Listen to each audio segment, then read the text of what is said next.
G'day traders, Mindset Reset. It's Tuesday, day 2 on the front side of a new week at the end of a month. Now I've had a lot of questions come up over the weekend and the last couple days. I'll try to answer a few of them, and I'll just also kind of expand upon, we'll talk about a couple of topics today. Number one, we always talk about mindset because mindset is the basis of everything that goes on in trading. Once you have an edge of any sort, doesn't matter what edge that you trade, it's knowing when to use your edge, when not to trade, how to manage yourself, how to manage yourself after you've been in the trade, how to manage yourself just on a day-to-day basis in order to build your mindset, bulletproof yourself for success, bulletproof yourself so that the process about not only your process and approach to trading bulletproofs you for success, but it's also about bulletproofing yourself for success in general. And you know, trading is a vehicle, and I've always said this and worked towards this with everything, in that trading is not about what you become, it's who you become in the process. And trading, shaping your trading around how you want yourself to become, how you want to live your life, how you want to trade each day, the type of environment that you want to surround yourself with trading, the types of trades that you want to be participating in. I always talk about zero stress, zero emotion. Stephen and I talk about scar tissue all the time. Scar tissue is the type of trading that you do not want to partake in. I always emphasize mastering some simple setups. Some traders trade the Asian session. When I was in Australia, I traded the Asian session. We had the opportunity, obviously, in West Australia, to trade Asia in the morning, London in the afternoon, and New York at night.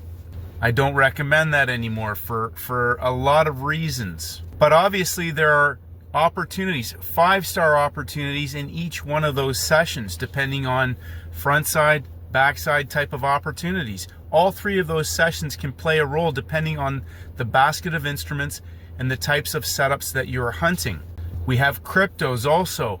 We have indexes. We have indexes in the Southern Hemisphere. We have the Australian 200. We have the Hang Seng. We have the Nikkei.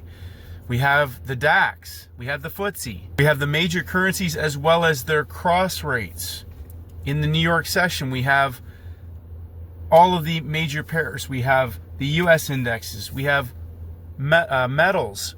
We have energies, which also can be traded in the other sessions on certain days when certain opportunities present. Now, over the last 12, 16 months roughly, a lot of traders have started to refine and simplify, and most importantly, step back.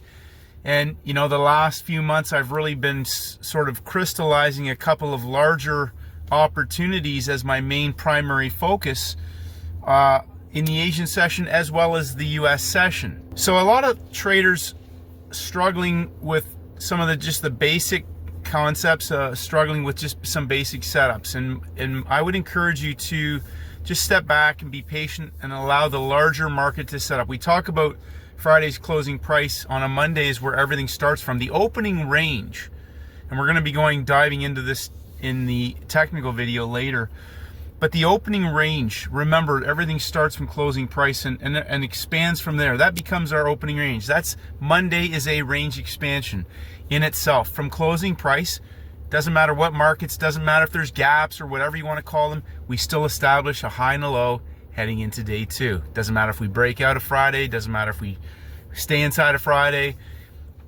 The whole point is that Monday establishes the new high and low heading into day 2.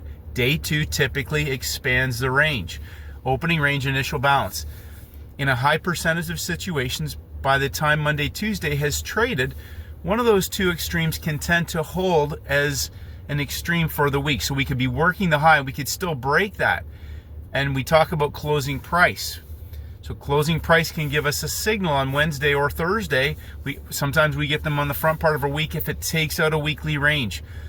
It's so important to build the muscle memory of the best setups that you're hunting. So today I put up a question: what is your favorite 5-star setup? And for me, hands down, that is the monkey hammer. And I'm going to expand upon that. A couple of traders have I think, really started to identify with the importance of understanding when breakout traders are in the markets and how that can set up on any instrument. Any instrument. That is the whole point. Find your best 5-star or even 3-star setups, front side, like Steven says, feed the beast. Find those setups on any instrument. And if you don't find those setups, I have to really hammer home the importance to traders to quit just trying to catch moves everywhere. That is where you'll get lucky, you'll get lucky, you'll get lucky, you'll blow your account. And then you'll walk away frustrated and beat down and beat up and say it doesn't work, but you haven't worked your setups, you haven't worked your playbook. What setups have you mastered? So mastering yourself is an ongoing daily process, which is why I talk about building routines. Like Steven goes and rucks down the beach every morning, 27 miles with a 100-pound pack on his back or something crazy like that. But he knows that he needs to physically work himself for various reasons to break the fight-flight adrenaline that builds up in our systems normally. But that helps to break that cycle, relax, get a physical workout in, it clears his mind. It keeps him away from the screen until his magic hour presents, 10 a.m. Now, I had another comment from a trader who thinks that 10 a.m. is something that somebody has patented. Now, let me explain something about 10 a.m. on oils, indexes, metals. 10 a.m. is the beginning of a new 4-hour candle. Now, if somebody invented that, I need to know who it was so I can give them credit. A new 4-hour candle, when one closes at an extreme, and a new 4-hour candle begins at 10 a.m., whether it's down low or up high, guess what? They may have other time frame traders trapped down low or up high. So to the rocket scientist out there who thinks that somebody actually patented 10 a.m., you're probably right. So I want to give them credit. But it's the beginning of a new 4-hour timing cycle. And if you have mastered a setup, Steven trades reversals after they break out, but not until 10 a.m. That's his simple rinse and repeat model. He doesn't have to go and add a bunch of indicators and a whole bunch of other confirmations and whatever you call them, because that becomes a bigger science project now, and it's inconsistently reproducible. It's inconsistently reproducible. Now, there are certain things that are reproducible consistently. The time of day, the highs and lows of the week, front side, back side. Now, when the market's expanding the range, that's what seems to give most traders the challenge. There are simple, easy days, layup trades. And then there are other ones that become complicated, and traders can often get chopped up as the market is still expanding the range. So that comes back to a simple model. Which setup are you hunting? The simple model is a setup that rinses and repeats. So on Monday's opening range, we had a great example again on gold. It breaks out in Asia, consolidates over 3 sessions, and dumps into the US session, into the New York Open. We saw that on crypto. We saw it today on the pound, the yen cross pairs. They broke out in Asia. Day 2 expands the range. They broke out again in London, then reversed and coiled and dropped 50 pips. So a breakout reversal.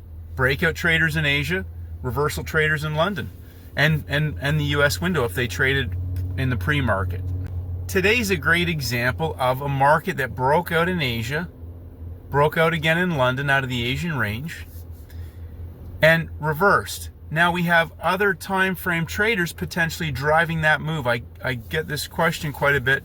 It moved before the session began. So there's 2 things to understand with that. Number 1, it either doesn't fit your setup criteria and you just don't trade it because it's already moved, or part of your setup criteria is that you recognize other time frame traders are driving that move, and when that new 4-hour cycle begins, you're able to participate into that as it's breaking down into the US window. It's a London session trade. It's a London session trade driven by other time frame traders. My whole point with this is that Steven's model is concrete.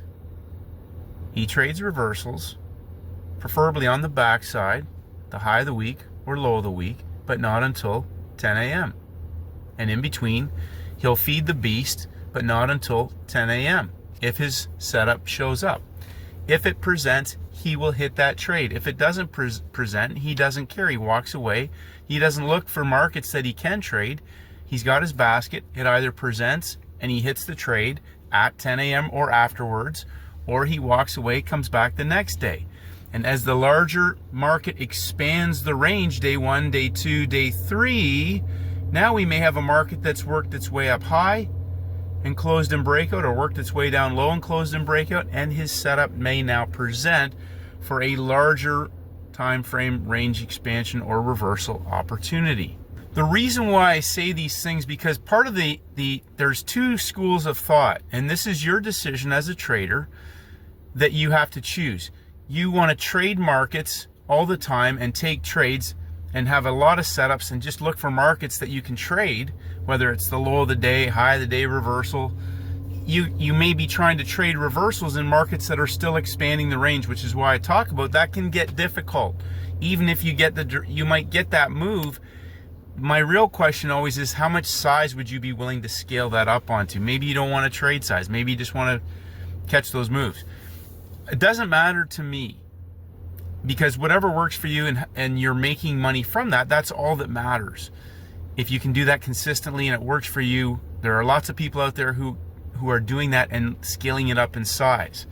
My approach is I'm looking for easy, low-hanging fruit trade setups, which when I say that, there's zero stress, zero emotion. Once I'm in that market, it's continuing to move with very little heat against me. I don't want a lot of heat. I want to be able to hit the same setups over and over again. If they present, dump and pump, pump and dump, whether that's a 3-day template for a larger monkey hammer opportunity, whether it's a short or a long. I like to short stuff, because when we get the elevator ride down and it's an ACB, it ain't coming back. Some traders messaged me, said they don't like my terminology. That's what it is. It's an all-in, ain't coming back trade. So I don't care if anybody else uses that in their textbooks or anything. It's an ACB. It ain't coming back. That's what I'm looking for. An all-in opportunity that's not coming back, because I don't want trades coming back against me or coming back later. I want it to go from one extreme into the close. That's the setups that I'm hunting for. There are criteria that build into those setups. We talk about that in the playbook. Page 57, I think it is. Page 57. 3 days of breakout traders in the markets. 3 days of breakout traders long, 3 days of breakout traders shorts. If it doesn't set up, we may have a reset. I was talking to Steven about this today. Wednesday is our reset day. Day 1, day 2 on the backside may expand the range again. So we could have day 1, day 2, day 3 into the new week, which gives us an opportunity now for maybe a Monday, Tuesday trade setup. We talk about this 3-day trade setups. Looking back 3 days. We may get something on a different instrument on Thursday. And then the other instrument that you were following might give you the trade on Tuesday, Thursday, Friday, Monday for a Tuesday trade, whatever. That's how it works. Find the setup on the day that matches your criteria. Find the setup on the day that matches your best trade setup criteria. If it doesn't set up, walk away. Walk away. Now, there are other traders out there who will show you every day how to trade every single move in the market. I have zero interest in that. Like, literally, the more I see that now, and I don't even want to be on the computer that much. Like, I literally only want to take a couple of trades a week now with size where it's easy and I can scale in, and I'm done and dusted. I can't even be bothered almost with some of the markets when they're set up like that, because I know now where the big money's being made, and I'm just sitting around waiting for that. So, rather than and then sometimes I'll see something that's setting up and I'll take the trade, but I know that it's not my all-in opportunity. I'll hit that trade and I'll walk away. Today's an example of that on the S&P. NASDAQ and S&P were great dump and pumps, but we're on day 2. We've expanded the range. Those markets they're not ACB setups. We're on day 2. They were just range expansion reversal opportunities. So I'm hitting that trade. It's nail and bail. Another term that somebody didn't like. Hey, that's all it is. I'm getting in and I'm getting out. I'm locking it in and I'm walking away. I'm not trying to trade all these little movements and catch more moves. It's not that type of market. So reinforcing some really simple things. What do you want out of trading? What is it that you want? Do you want the rush? Do you want the rush of taking trades? Do you want the stress of being in choppy markets and eventually getting something out of that? Or do you really want to make money? And a lot of money. And if you want to make a lot of money, start executing the setups that you've mastered where you make a lot of money. And if you don't know what those are, just step back and scale down until you really start to understand as our week expands, those opportunities can build. And occasionally, yes, we will get opportunities on the front side of a week from a market that has continued to expand on a Wednesday, Thursday, Friday. Okay? That has to do sometimes with where we're at in the month. It has to do with the economic calendar. But other instruments in your basket may offer you the larger opportunity in that week. Something that you don't normally trade may show up. Currencies, I showed the Forex scanner. We may see something up high on a Thursday that's set up for a monkey hammer, or down low on a Thursday set up for a monkey hammer for an all-in opportunity, or even a high day, low day, or low of day, high day, or low of week, high day type of situation where it's going to completely clear the range. It's the choppy stuff that traders get chopped up on in the front side, usually. So if you're struggling, step back, don't trade that stuff. Like, literally let the market expand and then find the instrument that gives you the best setup. If you don't see it, don't feel like you've missed anything. Don't feel like you've missed anything, because that's where traders end up doing damage. They force a trade onto a market that has no setup because they feel like they need to trade. Somebody else took a trade and got, 400 pips on a market that only went 40. So just don't worry about what everybody else is doing. What is it that you're doing? What is it that you want out of your trading? What type of trading do you want to experience every day? If there's any science, Marvelous said this the other day.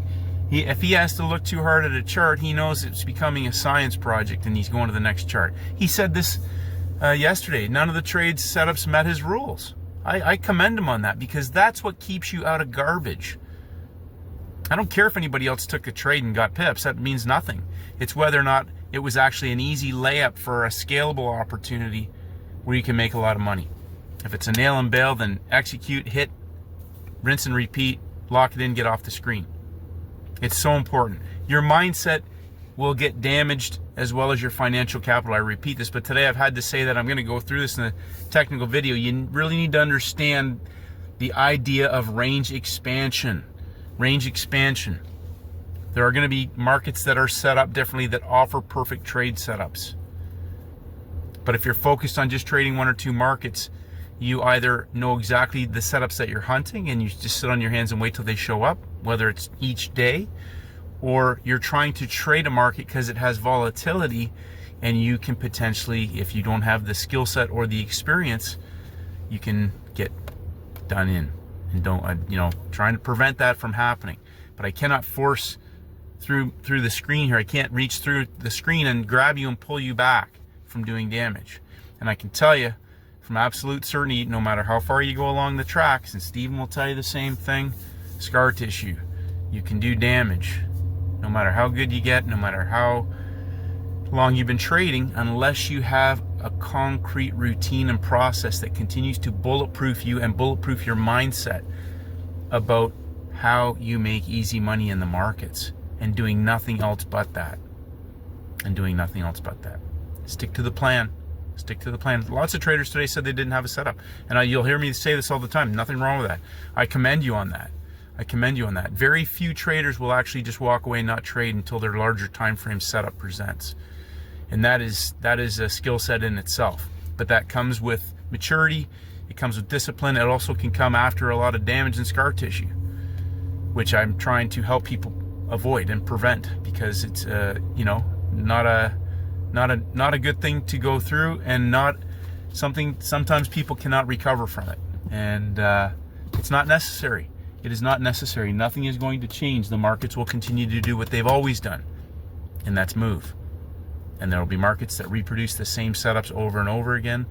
And that is this, it's a very simple model Steven says this all the time, trap and shift, trap and shift, trap traders, and then shift the market. Trap traders, shift the market.